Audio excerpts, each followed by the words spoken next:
ब्रह्म रूपी मूल से, जड़ से ही सभी संसार रूपी वृक्ष को आहार प्राप्त होता है। तो इसलिए गीता अध्याय नंबर 15 के श्लोक नंबर 17 में कहा है कि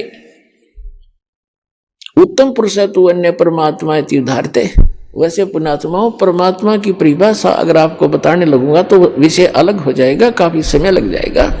परमात्मा उसको कहते हैं जो किसी की आत्मा नहीं दुखावे, कोई किसी का बेटा नहीं मारे, किसी की बेटी नहीं मारे, किसी का कैंसर नहीं करे, किसी का कोई दुख नहीं दे, केवल सुख सुख दे, उसको परमात्मा कहते हैं, श्रेष्ठ आत्मा। और हम उस परमात्मा को ना समझकर इस काल को परमात्मा कहने लगे। और किसी का बेटा मर गया, किसी की बेटी मर गई, किसी का बाप मर गया, किसी की माँ मर गई, कुनबा का कुनबा घाणी, कैंसर से पीड़ित, हाहाकार मच रहा। ये परमात्मा का लोक है, परमात्मा का लोक सतलोक है, जहां दुख नाम की चीज नहीं। तो गीता अध्याय नंबर 15 के श्लोक नंबर 17 में स्पष्ट किया है कि उत्तम पुरुषत्व ने इन दोनों से अलग है, वो श्रेष्ठ भगवान पुरुषोत्तम, और जिसको परमात्मा कहा जाता है। और ये लोक धर्म अवश्य विवर्ती अवैश्वर है, जिस जो तीनों लोकों में प्रवेश करके सबका पालन करता है, वो है वो अविनाशी भगवान। तो कहते गीता अध्याय नंबर 7 के श्लोक नंबर 19 में, पुण्यात्माओं, ये कंसेप्ट क्लियर करने के लिए 2 घंटे का सत्संग करना पड़ा, पहले भूमिका बनाने के लिए, ताकि आप बच्चों की बुद्धि वहां तक पहुंच सके। दास के बताना चाहे आपके ऊपर कैसे रैम हुआ है परमात्मा का, आपको शिक्षित किया। अगर अशिक्षित होते तो आप मेरा पत्थर मारते, ये क्या कह रहा है। और आज कुछ दिनों के बाद देखिए, दास को पलकों पे बिठाएगी पूरा संसार। तो प्रसंग चला था कि गीता अध्याय नंबर 7 के श्लोक नंबर 19 में कहा है कि वो तत्वदर्शी संत तो बड़ा दुर्लभ है जो ये बतावेगा कि वासुदेव ही सब कुछ है। अपने आत्माओं, एक पंजाब का रहने वाला था, एक किसान था बहुत बड़ा, राम राय नाम था उसका, 800-900 बीघा जमीन थी, किसान था, सिख था। पहले ये सिख थे, सिख का यानी अपने हिंदुओं से ही अलग से, जैसे आज ये राधा स्वामी वाले कौन है, इसमें सभी जाति के लोग हैं हिंदू ही तकरीबन, या सिख भी हैं। आगे चल के ये धर्म का रूप धारण कर लेगा तो हमारा दुर्भाग्य ही होगा।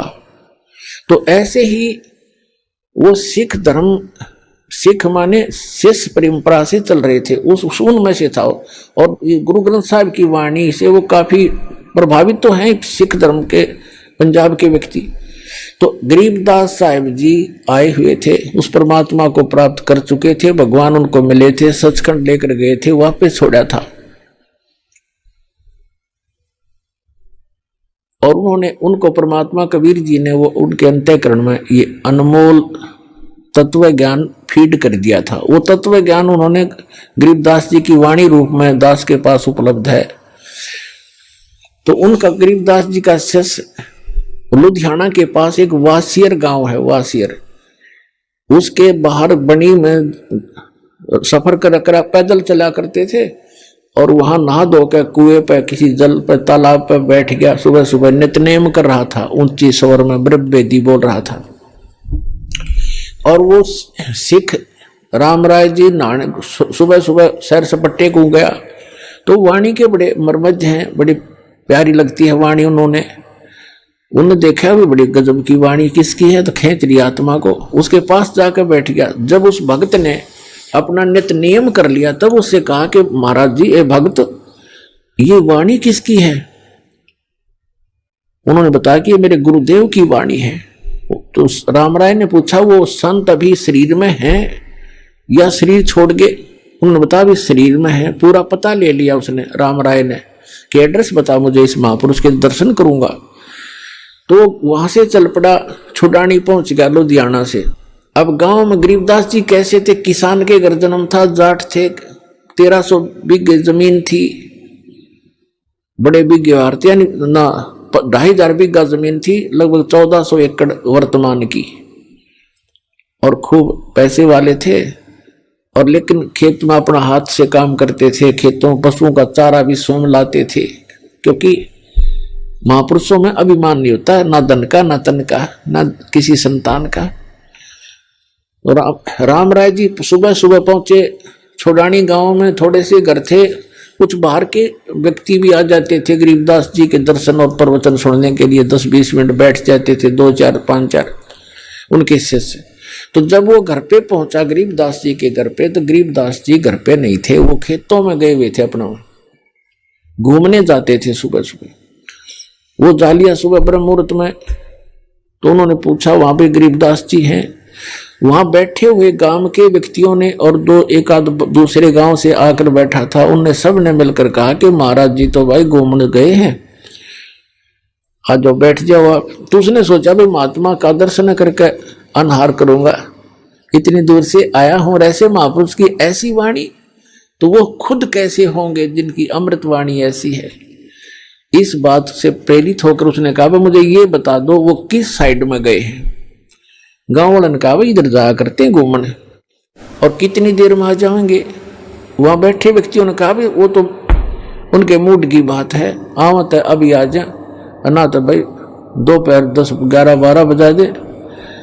उसने सोचा इतनी देर क्यों वाट इंतजार करी, उनसे पूछ कर पता करके कौन सी दिशा में, एक रास्ता बता दिया उन्होंने कि इस रास्ते पर चले जाओ, आगे ऐसे ऐसे एक झोपड़ी, एक रहट मिलेगा, और वहां उस झोपड़ी में मिल सकते हैं आपको।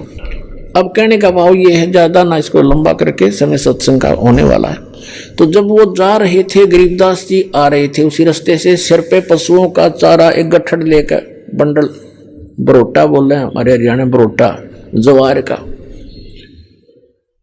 और देश अपना जैसे हरियाणा के लोग पहनते थे धोती कुर्ता, सिंपल ड्रेस।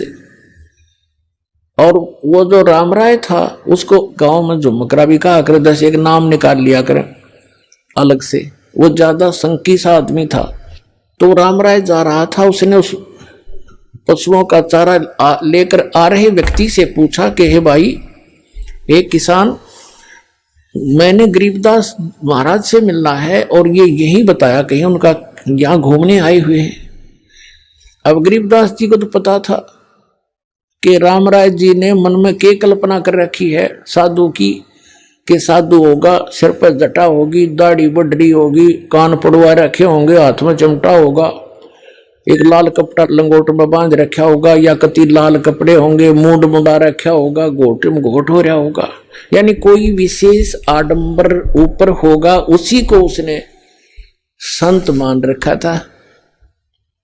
और गरीबदास साहब जी को पता था कि दूर देश से आया है जिज्ञासु, यदि मैंने ये कह दिया कि मैं हूं गरीबदास जी बोल भाई, तो ये यहीं से खेतों में से वापस हो लेगा कि यो किसा महाराज जी, क्योंकि इसने तो महाराज जी सोच रखा था लाल पीले कपड़े हो, सिर पर जटा हो, या कभी घोटम घोट हो, तिलक ला रखा हो, हाथ में चमटा हो, धूने पर बैठा हो, राख लपेट रखी हो।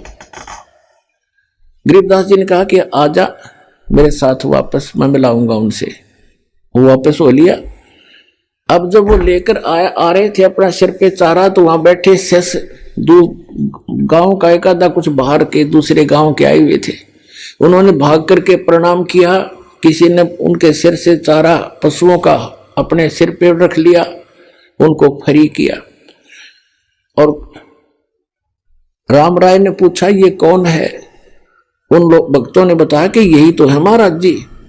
अब उस रामराय के मन में ये आ गया कर ले तेरा गजब हो, इतनी दूर आया अरियो महाराज जी पाया ऐसा देसी जाट है तो खोदा पहाड़ हर निकली चुईया, उसके मन की कल्पना थी ये। वो तो अंतर्यामी थे जान के अगवगत डगमग हो रहा है। उसकी सेटिंग करने के लिए सभी सेवकों को भेज दिया, इधर उधर जा भाई, तू बैलों को पानी पिला ला, तू ऐसे काम कर, जा भगत आए हैं इसकी रोटी का प्रबंध करवा, घर पे जाके उनको इधर उधर भेज दिया और कहा मेरी बाल्टी भर दो, पानी की रख दो, मैं नहाऊंगा, स्नान करूंगा। एक पाटड़े पे बाल्टी भर के रख गए, वो चले गए। रह गए गुरु, वो आत्मा और वो महात्मा गरीबदास जी। गरीबदास जी ने स्नान किया, स्नान करके धोती बांधते थे और धोती का एक पल्ला अलग से सपेर कर लेते थे, उसको गोल गोल करके एज ए बेल्ट बांधा करते ऊपर के, धोती को लपेट के जैसे, और उसके ऊपर के उसी का धोती का हिस्सा एक पल्ला बांध लिया करते, उसको अड़बंद कहते हैं।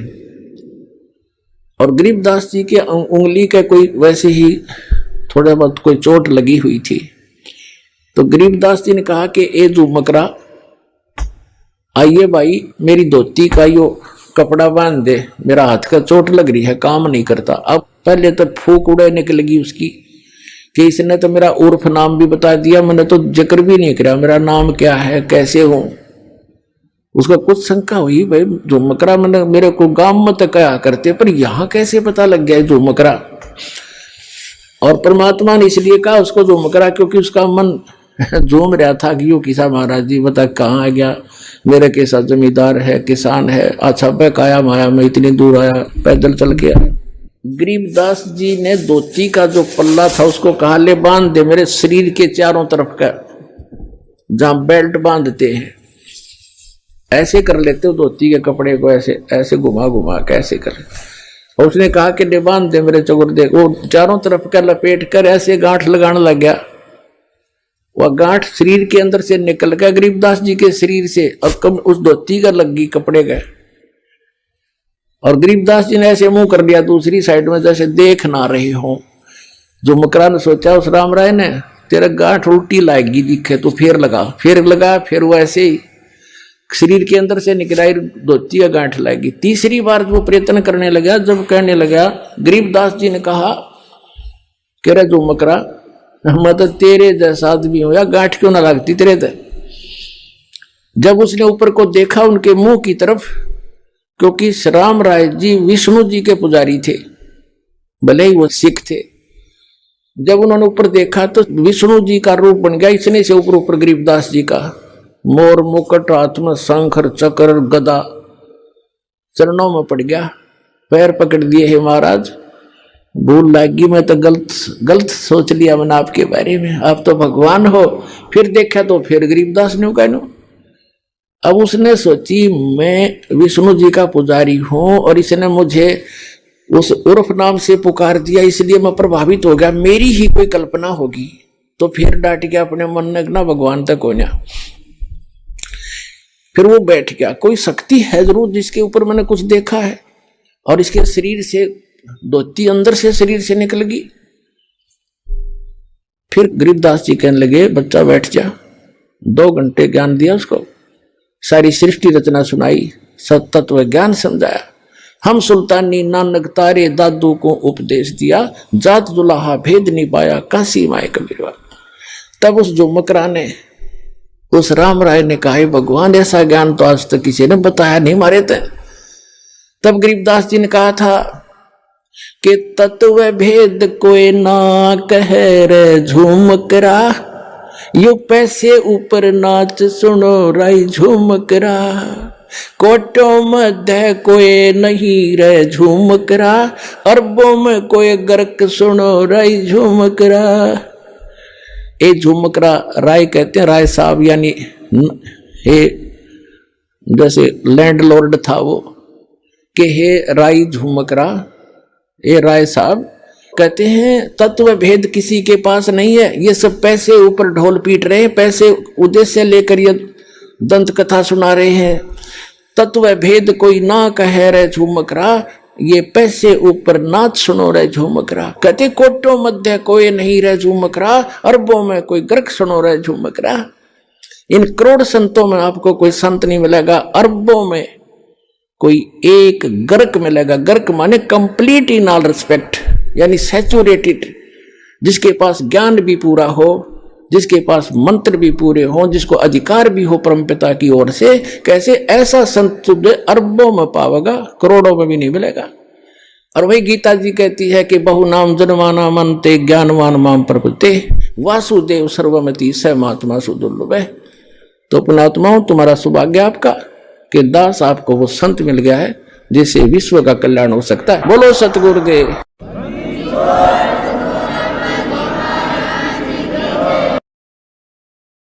परमपिता परमात्मा पूर्ण ब्रह्म सारी सृष्टि के रचनहार कुल मालिक कबीर परमेश्वर जी की असीम रजा से आप सभी पुण्यात्माएं सत्संग सुनने के लिए उपस्थित हुए। बहुत ही पुण्यकर्मी प्राणी को मानव शरीर प्राप्त होता है, और उससे भी पुण्यकर्मी वो मानव शरीरधारी प्राणी है जिसके अंदर परमात्मा की प्रेरणा बनी हुई है, और उससे भी पुण्यकर्मी वो प्राणी है जिसको सतगुरु मिल जाते हैं। जैसे एक इंग्लिश वर्ड है गुड, बेटर, बेस्ट, तो वो बेस्ट क्वालिटी के भक्त हैं जिनको मनुष्य शरीर के अंदर सतगुरु प्राप्त हो जाते हैं। तो आप वो पुण्यात्मा हैं उस बेस्ट क्वालिटी के, आप जी को परमात्मा ने दया करके सतगुरु मिला दिए। कहते हैं जिस दिन सतगुरु भेंटियो सो दिन लेख जाने, बाकी समय व्यर्थ गयो बिना गुरु के ज्ञान। परमेश्वर कबीर जी यथार्थ भक्ति मार्ग को स्वयं ही बताने के लिए इस धरातल पर आते हैं, क्योंकि परमात्मा के ज्ञान को परमात्मा ही बता सकता है। जीव की संज्ञा नहीं है कि वो उसकी बुद्धि वहां तक पहुंच सके। तो पुण्यात्माओं परमात्मा ने दया करी है, वो प्रत्येक युग में आते हैं, ये ज्ञान सुनाते हैं। कहते हैं मानुष जन्म पाए कर जो नहीं रटे हरि नाम, जैसे कुआ जल बिना बनवाया क्या काम। जिस प्रकार कितना ही सुंदर कुआ हो उसमें जल ना हो, बढ़िया उसका स्ट्रक्चर बना रखा हो, उसके ऊपर अच्छी छतरी लगा रखी हो, और जल उसके अंदर है नहीं, उसका नाम भले ही कूप है, कुआ है, लेकिन गुण कुएं के नहीं है। ठीक इसी प्रकार मानव शरीर प्राप्त प्राणी यदि परमात्मा की भक्ति नहीं करते हैं तो वो ऐसे हैं जैसे जल रहित कुआ होता है। फिर परमात्मा बताते हैं मानुष जन्म दुर्लभ है ये मिले न बारंबार, जैसे तरुवर से पत्ता टूट गिरे वो बोर न लगता डर। साथी हमारे चले गए हम भी चालन हार, कोई कागज में बाकी रह रही तात लगी है वार। वो पृथ्वीपति चकवे गए जिनके चक्कर चलंत, रावण सरीखे कौन गिने भाई ऐसे गए अनंत। मर्द गर्द में मिल गए वो रावण से रणधीर, कंस के सी चाणूर से भाई हरणा कुश बलवीर। तेरी क्या बुनियाद है तू जीव जन्म धर लेत, गरीब दास भगवान की भक्ति बिन तेरा खाली रह गया खेत। अपने आत्माओं परमात्मा ने आके जानकारी दी है कि आप ये सोचकर गलती करते रहते हो कि हम अभी बहुत दिन तक संसार में रहेंगे, क्योंकि जो 10-20 वर्ष के बालक हैं उनकी तो स्वाभाविक वृत्ति है कि अभी मृत्यु होगी नहीं, और जो 50-40 वर्ष के हो गए हैं वो भी सोच रहे हैं अभी 100 वर्ष तक तो जीवित रहते ही हैं, 60, 70, 75 तक तो जीवित रहते ही हैं। जो 70, 75 और 80 तक पहुंच गए हैं वो भी ये सोचकर जी रहे हैं कि अभी नहीं मरेंगे, क्योंकि मानव की आयु 100 से भी ऊपर तक भी हो जाती है। लेकिन हमारी बुद्धि उस समय काम करना बंद कर देती है, एक्सीडेंट हो जाता है। 10 वर्ष के बालक, 20 वर्ष के बच्चे, 30 वर्ष के, 40 वर्ष के, 50 वर्ष के, या किसी बीमारी के कारण, रोग के कारण भी मृत्यु हो जाती है। तो यहां परमात्मा याद दिलाते हैं, इसी भूल के कारण आप यहां गफलत भी करते हो, भक्ति कम करते हो और बुराइयां भी करते हो। जिस व्यक्ति को ये पता लग जाए कि तेरी मृत्यु अब कुछ ही दिनों के बाद होने वाली है, उसने ना तो बकवाद बावे, ना कोई इधर उधर की चोचले है, ना कोई कार और का कोठी की तरफ उसका ध्यान जावे। तो इस प्रकार एक भक्त की वृत्ति परमात्मा और परमात्मा के ज्ञान पर लगी रहे तो बहुत सी बुराइयों से बचेगा, भक्ति ठीक करता रहेगा। और ये सत्य है। परमात्मा कहते हैं कि साथी हमारे चले गए, और अपने ऊपर ही उदाहरण दे रहे हैं परमात्मा कबीर भगवान के, साथी हमारे चले गए और हम भी चालनहार, कोई कागज में बाकी रह रही तात लागरी वार। पुण्यात्मा,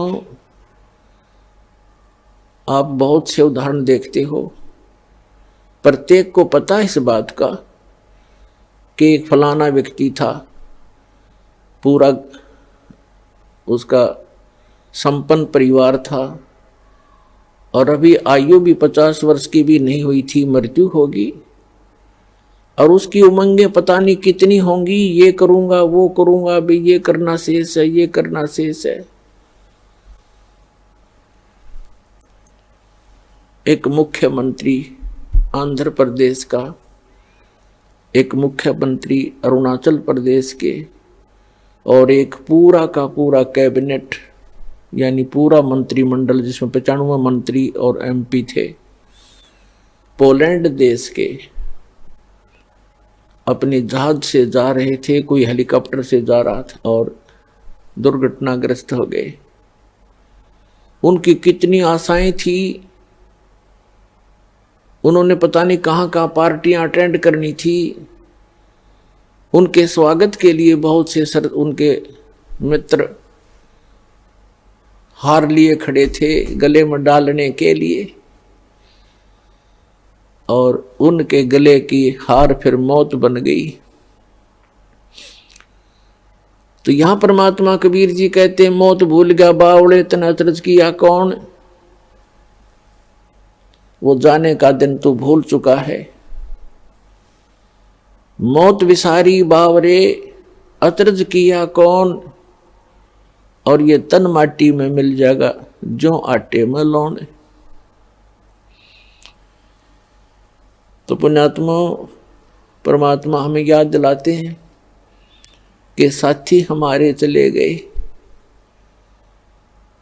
आपके बहुत से मित्र या कोई रिश्तेदार या वैसे देखने में आते हैं, वो सब जा रहे हैं, तो आप भी जाने वाले हो। कबीर साहब कहते हैं आप भी जाने वाले हो, कोई कागज में बाकी रह रही है, यानी कोई शेष आयु है आपकी, और जिस दिन वो कागज पूर्ति हो जाएगी यानी आपका आयु का समय पूरा हो जाएगा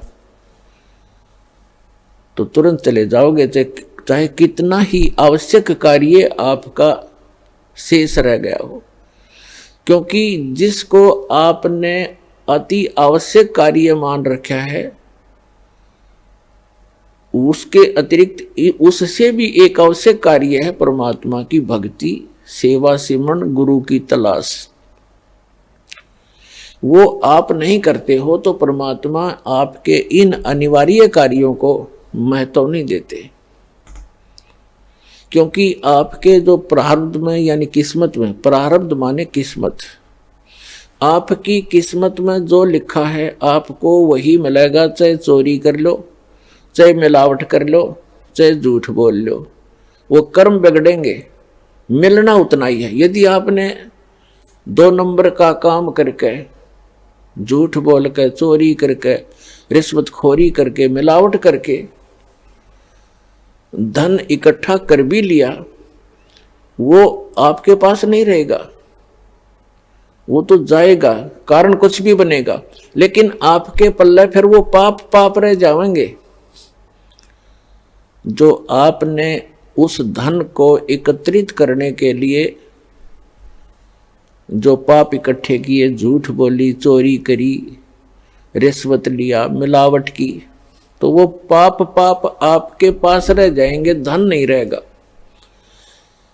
एक व्यक्ति ने लुटपुट के अपनी आत्म कथा बताई कि मेरा एक इकलौता पुत्र था, उसकी तबीयत ढीली रहने लगी, अस्वस्थ रहने लगा। उसका बहुत इलाज करवाया, झाड़े झपटों वालों के पास भी गए, जंतर मंत्र करवाए, देवी देवता पूजे, लोकल डॉक्टरों से, अपने शहर के डॉक्टरों से भी खूब इलाज कराया। अंत में पता चला कि उसके दोनों गुर्दे फेल हो गए, खत्म हो गए। उसके लिए कहीं ना कहीं से गुर्दे का अरेंजमेंट किया। आज से लगभग 25-30 वर्ष पहले की बात है। उसने उसके कहते हैं जो किडनी ट्रांसप्लांट में लगभग 3.5 लाख रुपए लगे। वो लड़का स्वस्थ हो गया, विवाह की तैयारी हुई। 6 महीने के बाद, उस गुर्दे चेंज कराने के 6 महीने के बाद बस दुर्घटना में मर गया। अब वो रो रहा था और अपनी आत्म कथा बता रहा था। उसने बताया कि मैं गधा नीच आदमी था, क्योंकि जब तक इंसान सत्संग नहीं सुनता, अपने बुरे कामों पर उसका कभी दिमाग नहीं जाता, उसकी बुद्धि नहीं काम करती। चाहे कितना निकम्मा आदमी हो और उसका कोई दुर्घटना हो जाए छोटी मोटी, वो नो क्या करे, भगवान मनीषा के बुरा कर दिया, मेरे साथ आज ऐसे क्यों घटी। और जो निरे बुरे करता है सारा दिन, पहला बुरा तो ये है कि हम भक्ति नहीं करते। इससे बुरा और कुछ भी नहीं हो सकता जो भक्ति नहीं करते। और भक्ति करते हैं तो गलत गुरुओं के पास करते हैं या मनमाना आचरण करते हैं, वो भी बुरा ही बुरा है। फिर अपने पेट के लिए इंसान सारा दिन, ठीक है किसी का दाव ना लगता वो बात दूसरी है, नहीं तो जहां जिसका दाव लगे आज के वर्तमान के अंदर। पहले तो भगवान से डरने वाले व्यक्ति होते थे, बुरा करते समय 100 बार सोचा करते थे, आगे पीछे का हिसाब लगाया करते थे, मुझे पाप ना लग जाए, कोई हानि ना हो जाए, मुझे कोई नुकसान ना हो जाए, तो वो गलती नहीं करते थे। अब तो हम भगवान से दूर हो गए, इस भौतिकवाद में इतने फंस गए, इस विज्ञान को प्रमुख मानकर हम आगा पीछा कुछ नहीं देखते, जिस कारण से हम अधिक पाप करने लगे। तो इस प्रकार हम बुरा करते हैं तो आगा पीछा नहीं देखते, और जब हमारे साथ कुछ घटना घट जाती है फिर विचार करते हैं। तो वो बता रहा था जी मैं घना निकम्मा व्यक्ति था, मेरे ये टेप रिकॉर्डर की दुकान थी, रेडियो रिपेयरिंग की और सेल परचेज की। उस समय ये कह रहा था कि तोल के भाव से रिफिल आया करती थी, इनकी टेप रिकॉर्डरों की रील होया करती पहले, अब तो सिस्टम खत्म हो गया। और सोनी क्या मार्क लगाता था, सोनी की ज्यादा बिकती थी, सोनी कंपनी की। और उस समय 1.5 घंटे की जो सोनी की रील होती थी 30-35 रुपए की बिकती थी, और मुझे वो 2.5 रुपए में टोटल खर्चा था मेरा, और मैं 35 रुपए की बेचा करता नकली। खूब धन हो गया, कोठी बना ली, बढ़िया जुगाड़ कर लिया। क्यों? ये सोच करके अपने बेटे को सुखी करूंगा। और जब इस ज्ञान से मैं परिचित हुआ, वो पैसा गया और जिसको सुखी करना चाहूं था बेटा गया।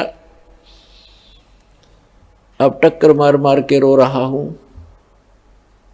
तो पुण्यात्माओं, परमात्मा याद दिलाते हैं कि आप जी जो साधना, जो भक्ति ना करके, भगवान से ना डर के अगर 2 नंबर से पैसा कमाओगे, वो पैसा नहीं रहेगा, लेकिन पाप ज्यों के त्यों रह जाएंगे जो वो पैसा इकट्ठा करने में आप जी ने अपना समय व्यर्थ किया और वो पाप इकट्ठे किए। तो पुण्यात्माओं, इस प्रकार हमने सत्संग माने से ज्ञान होता है।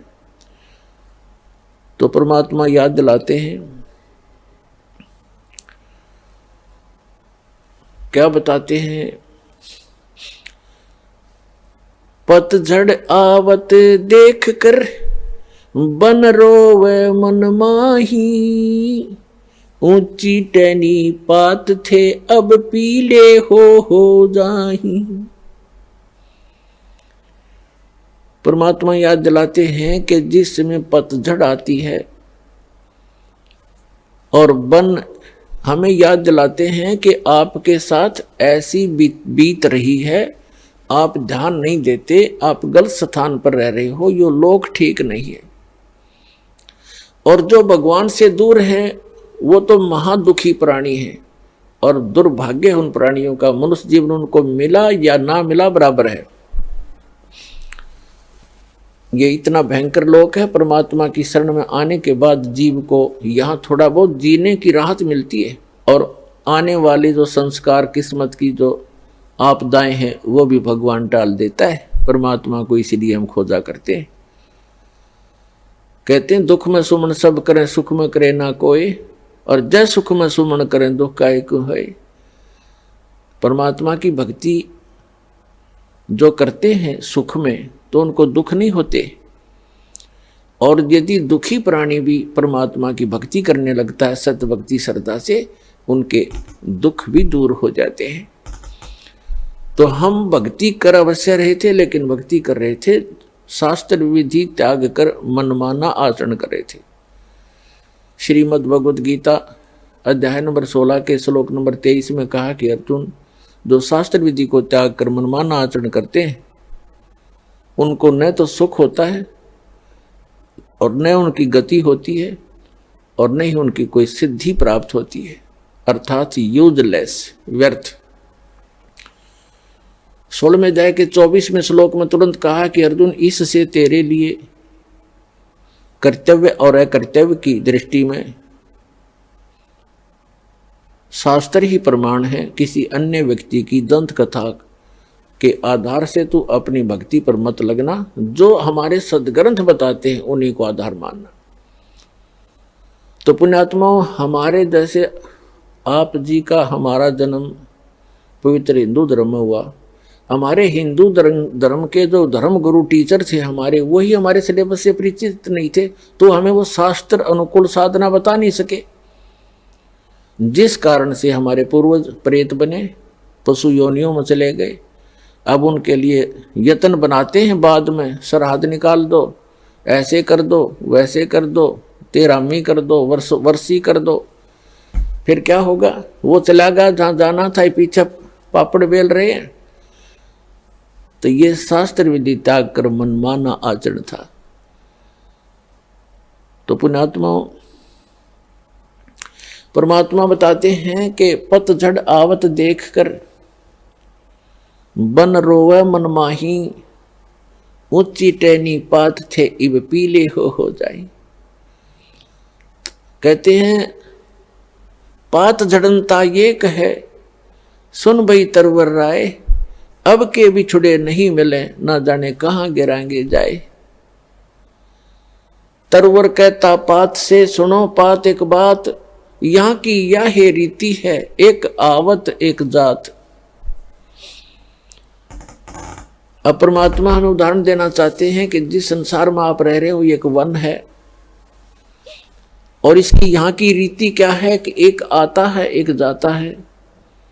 जैसे वसंत ऋतु आती है, पतझड़ कहते हैं, जब पत्ते झड़ जाते हैं सब वृक्षों के, और फिर तुरंत कोपल फूट आती है, और कुछ देखते ही देखते कुछ दिनों में वो पत्ते बनकर लहरा रहे होते, फड़फड़ा रहे होते। एक वर्ष वो फड़फड़ा लेते हैं, फिर पीले होकर गिर जाते हैं, तुरंत नई कोपल फूट आती है, और वो भी ऐसे ही गिर जाते हैं। तो यहाँ परमात्मा हम उदाहरण देना चाहते हैं कि संसार रूपी वन है और एक परिवार रूपी वृक्ष है, और इसके सदस्य रूपी पत्ते ये झड़ पीले हो यानी बूढ़े हो करके या रोगी होकर मरते जा रहे हैं, दुर्घटना से समाप्त हो रहे हैं। कहते हैं पतझड़ आवत देख कर बन रोवे मन माही, ऊंची टहनी पात थे वह पीले हो जाही। अब जैसे वृद्ध हो गए जो भक्त, जो व्यक्ति, उनके सफेद बाल हो गए ये हमारे की तरह।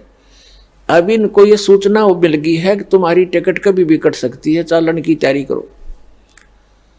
लेकिन हम बगैर ज्ञान के, भगवान के अध्यात्म मार्ग से परिचित न होने के कारण हम और ही अटकलों में लगे रहते हैं, अभी नहीं मरेंगे, अभी नहीं मरेंगे। जो आज मृत्यु को प्राप्त हुए या कल हुए वो भी ये सोच कर जी रहे थे अभी नहीं मरेंगे।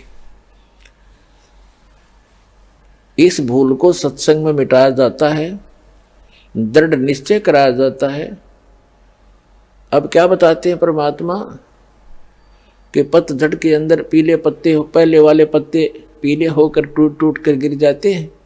कहते पात झड़नता ये कहे सुन भई तरवर राय, अब के बिछुड़े नहीं मिले ना जाने कहाँ गिरेंगे जाए। जैसे किसी परिवार का कोई सदस्य मृत्यु को प्राप्त हो रहा है और उसको ये पता लग गया कि तेरी मृत्यु डेफिनेट है, कोई ऐसा असाध्य रोग है और डॉक्टरों ने भी बता दिया है कि तू 2 महीने 20 दिन का मेहमान है, तो उस समय उस व्यक्ति की स्थिति देखो। अब उस समय क्या करते हैं, कुल के लोग इधर उधर से इकट्ठे होते हैं, मेहमान आना शुरू हो जाते हैं कि मेडिकल के अंदर है, कुछ दिनों का मेहमान है।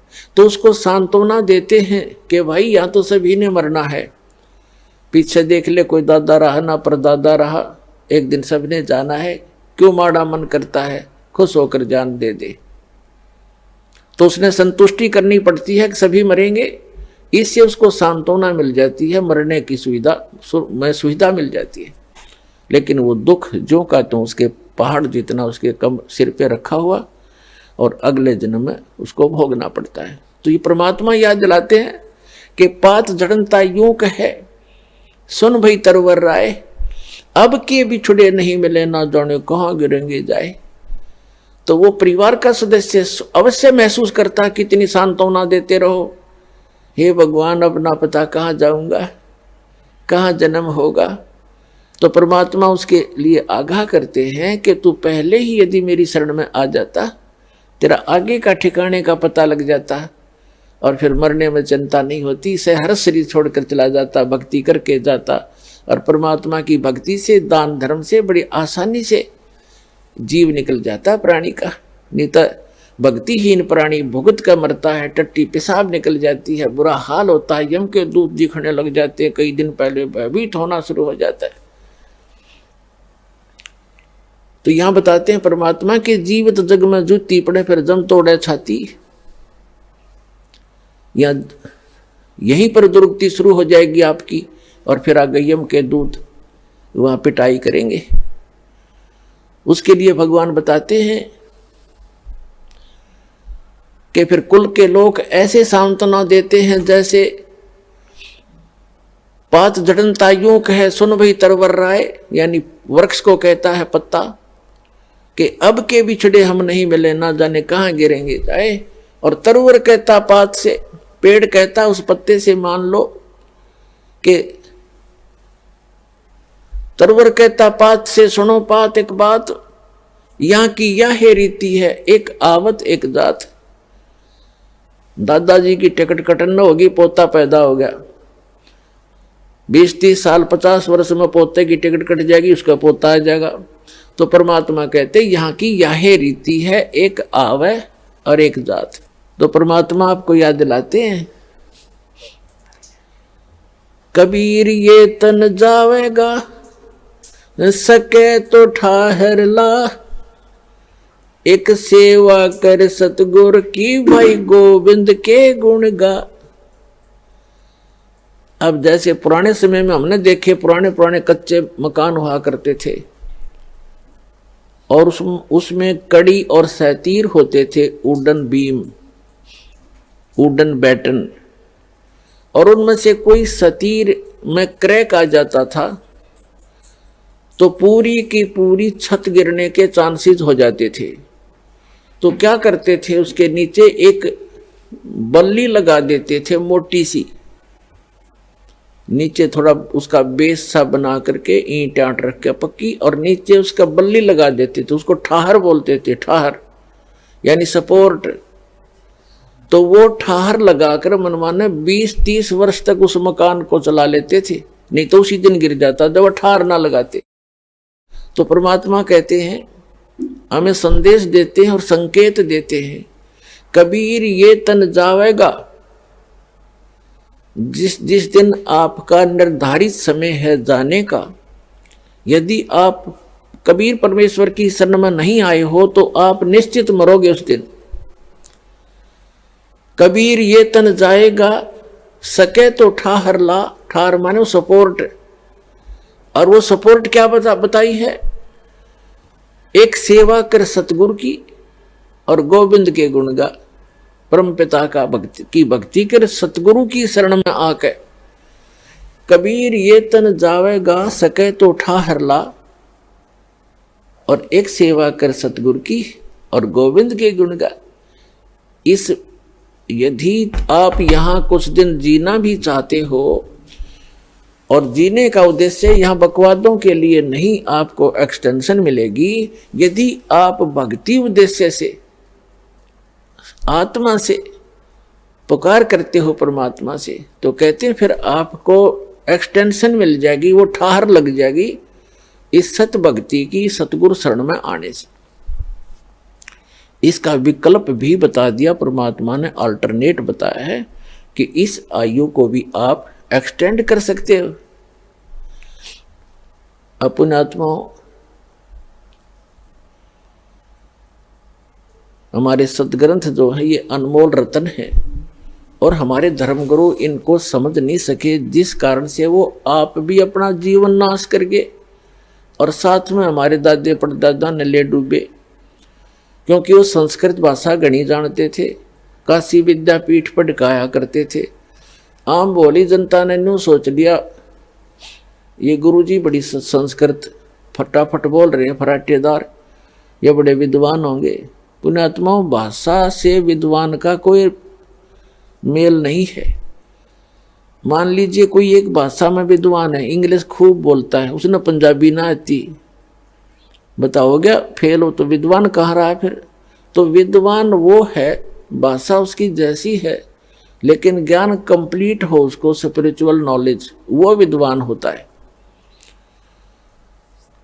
और भाषा का काम तो अपने विचारों को दूसरे तक पहुंचाने का होता है। अब जैसे एक बढ़िया, कई कहते हैं भाई प्रोनाउंसिएशन ठीक नहीं, ऐसा ठीक नहीं, वैसा ठीक नहीं आपके गुरुजी का, ये तो बकवादी आदमियों की बात होती है। ये तो वो व्यक्ति सोचते हैं जिनको पूर्व जन्म का संस्कार उनका जिनका ठीक है, ज्ञान से परिचित नहीं, क्योंकि ज्ञान से परिचित प्राणी ये बकवाद नहीं बोला करता है। अब जैसे किसी का रोग है और वैद्य है बहुत अच्छा, वो किसी भी भाषा में दवाई बताता, वो कंसंट्रेट माइंड से सुनता है, अच्छा जी ऐसे खा लूंगा ठीक हो जाएगा, ऐसे हो जाएगा, खा ले, ऐसे, चाहे वो किसी भाषा में बोल रहा है तो समझ जाता है, यानी उसका प्रोनाउंसिएशन उसका कैसा भी है चाहे। तो पुण्यात्माओं, जिनको मोक्ष कराना है इन बकवादों में नहीं चलना चाहिए, क्योंकि हमारे परमात्मा कबीर जी वो विद्वान थे, वो खुद भगवान थे, और हमारे जो धर्मगुरु थे वो संस्कृत के ज्ञाता और व्याकरण के प्रसिद्ध थे। वो व्याकरण की भक्ति पढ़ाया करते थे, दर्ड़ाया करते थे, और यही कहा करते कि कबीर साहब का प्रोनाउंसिएशन ठीक नहीं है, इसने बोलना भी ना आता, काहे का विद्वान होगा, वो तो भगवान था। वो यही भ्रम दूर करने के लिए आए थे कि इन बकवादों से भगवान का कोई लिंक नहीं है, कोई मेल नहीं है। परमात्मा पाने के लिए आत्मा निर्मल हो, मंत्र का जाप ठीक करते रहो, मर्यादा में रहो, और ज्ञान ग्रहण करो, किसी भी भाषा में उपलब्ध है वो ज्ञान होना चाहिए। अब जैसे परमात्मा कहते हैं, जैसे कुंभ कुमार का ऊपर चित्र अनूप, और वस्तु तामद है नहीं जैसे जलबिन कूप। एक बहुत सुंदर घड़ा मटका रखा है, जग मिट्टी का, और उसके ऊपर बढ़िया चित्रकारी कर रखी है, और वस्तु उसमें है नहीं। और एक सिंपल सा घड़ा, उस पर चित्रकारी भी नहीं, और वो शीतल निर्मल जल से भरा हुआ है। तो के फूका चित्रकारी वाले ने जिसमें बालू रेत ठोक रखा, तो वो जिसके ऊपर कोई चित्रकारी नहीं और सिंपल सा है, खराब सा दिखर, उसमें निर्मल वस्तु है, पिए गट गटर जान बचाई, तो वो है हमारे लिए पूज्य। तो पुण्यात्माओं, इन सब तरह की बकवादों से हटकर, इनके जो भिन्न भिन्न प्रकार के वचनों से हमारी बुद्धि हटकर इस तत्व ज्ञान पर दृढ़ हो जाएगी, तब तो हम भक्त बनेंगे, तब तो हम साधक बनेंगे। नहीं तो ऐसे विचलित रहेंगे, और विचलित व्यक्ति को भगवान मदद नहीं करता, उसको प्राप्त नहीं होता। तो क्या बताते हैं, ये हमारे धर्म गुरु जो थे, ये हमारे सदग्रंथों से परिचित नहीं थे, और परमात्मा आए थे 600 वर्ष पहले स्वयं, क्योंकि वो आते ही रहते हैं, उसका विधान है। ऋग्वेद मंडल नंबर 9 सूक्त नंबर 86 मंत्र 26 और 27 में, ऋग्वेद मंडल नंबर 9 सूक्त 82 मंत्र 1, 2, 3 में, ऋग्वेद मंडल नंबर 9 सूक्त 54 मंत्र 3 में, ऋग्वेद मंडल नंबर 9 सूक्त 20 मंत्र 1 में, ऋग्वेद मंडल नंबर 9 सूक्त 94 मंत्र 1 में, ऋग्वेद मंडल नंबर 9 सूक्त 95 के मंत्र 2 में, ऋग्वेद मंडल नंबर 9 सूक्त 96 के मंत्र 16 से लेकर 20 में, और भी अनेक स्थानों पर ये प्रमाण है कि वो परमात्मा ऊपर के लोकों के सबसे ऊपर के लोक में रहता है। यानी प्रत्येक लोक में जो ऊपर के लोक हैं, जैसे सतलोक, अलखलोक, अगमलोक और अकैलोक, जिसे अनामी लोक भी कहते हैं, उन सब में परमात्मा भिन्न भिन्न रूपों में रहता है। प्रत्येक के सबसे अंतिम तीसरे पोर्शन में सबसे ऊपर के स्थान पर विराजमान है, और वहां से वो मनुष्य दृश्य है, सिंहासन पर विराजमान है, सिंहासन पर बैठा है, राजा के समान वहां पर सबको कंट्रोल करता है। सिर पे मुकुट है, सफेद छत्र है और सफेद सिंहासन है उस परम पिता का, बहुत सुंदर। और वहां से चल कर आता है, किस लिए, किस उद्देश्य से आता है? तत्व ज्ञान देने के लिए आता है, अच्छी आत्माओं को मिलता है। परमात्मा सतलोक से अपने निज स्थान से गति करके आते हैं, चल कर आते, यानी सह शरीर उनका चल के आना, कोई पैदल चलना नहीं, आकाश में उड़ जाना, 1 सेकंड में ऊपर पहुंच जाना, दूसरी सेकंड में नीचे पाना, इतनी गति है उस परम पिता की।